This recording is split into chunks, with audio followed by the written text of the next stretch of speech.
If Simon Templar, the saint, were a therapist, he would most likely practice reality therapy with strong elements of motivational interviewing and a touch of experiential therapy. Why reality therapy? Focus on present behavior and choices. Reality therapy emphasizes taking responsibility for one's current choices and behaviors, rather than dwelling on the past or external factors. This aligns perfectly with Templar's action-oriented nature and his belief in shaping outcomes through direct intervention. He'd be less interested in why a client acts a certain way and more interested in what they are doing and what they can do differently. Meeting core needs. Reality therapy posits that people are driven by 5 basic needs: survival,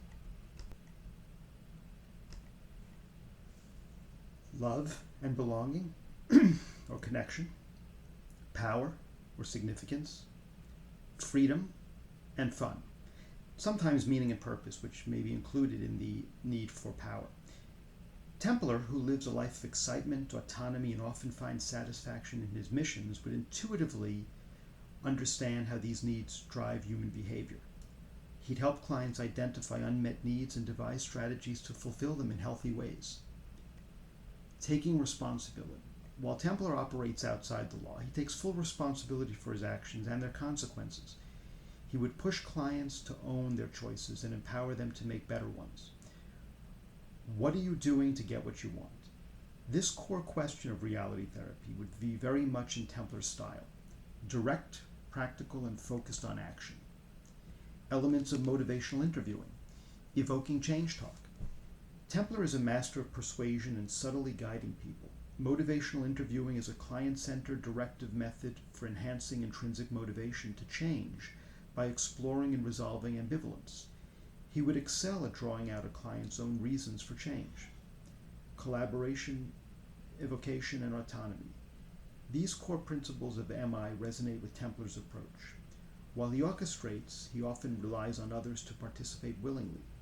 He wouldn't force change, but skillfully lead clients to discover their own motivation. Handling resilience and resistance with dexterity.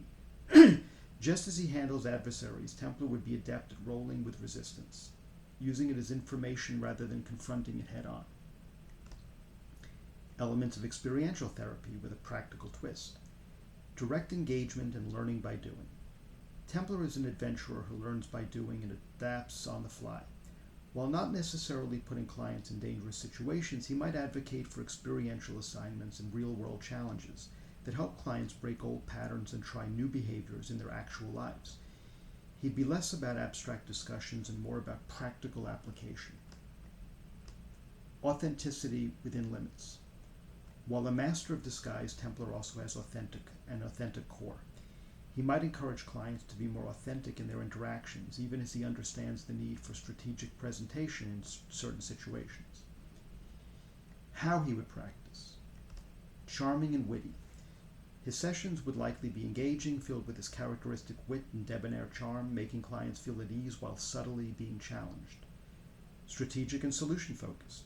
He'd be less interested in endless introspection and more focused on identifying the problem and designing a plan, a la the Saint's operations, to resolve it. He'd help clients create actionable steps. Empowering and autonomous. He'd view clients as capable individuals who, with the right guidance, can solve their own problems and navigate their missions in life. He wouldn't do the work for them, but teach them how to do it. A gentleman rogue approach. He might subtly bend the rules of conventional therapy if he felt it would genuinely benefit the client, always with a clear objective and a sense of underlying ethical responsibility, as per his own moral code. And calling cards for success. He might even have a metaphorical calling card for his clients, a specific skill or mindset they gain from working with him that helps them overcome future challenges. In essence, Simon Templar as a therapist would be a charismatic, action-oriented therapist who empowers clients to take control of their lives, identify their unmet needs, and strategically plan their way to a more effective and fulfilling way of being.